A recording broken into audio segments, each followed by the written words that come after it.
on a un gouvernement qui ne nous écoute pas.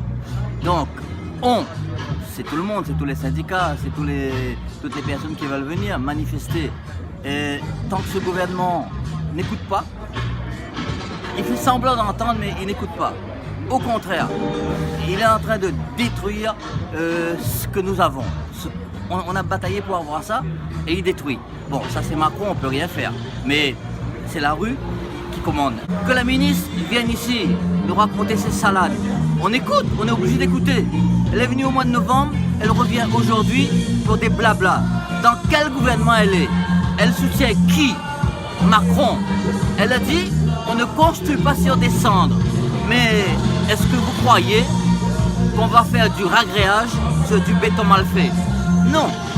Une finition, on fait sur un béton bien fait. Le problème de fond, c'est qu'on va nous détruire à peu près la moitié de nos effectifs d'ici 2022 et qu'on n'aura plus les moyens de fonctionner et ça va aller vers une déperdition du service public.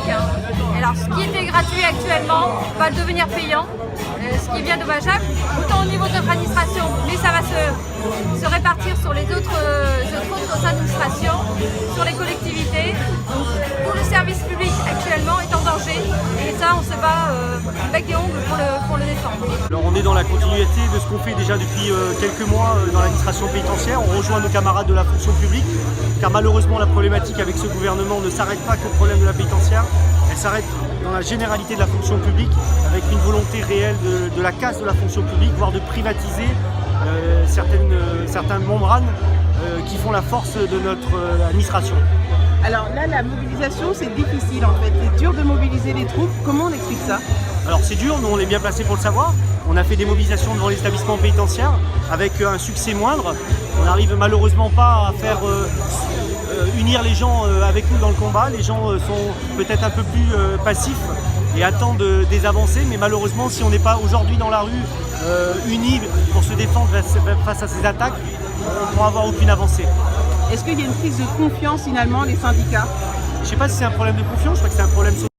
Alors c'est dur, nous on est bien placés pour le savoir. On a fait des mobilisations devant les établissements pénitentiaires avec un succès moindre.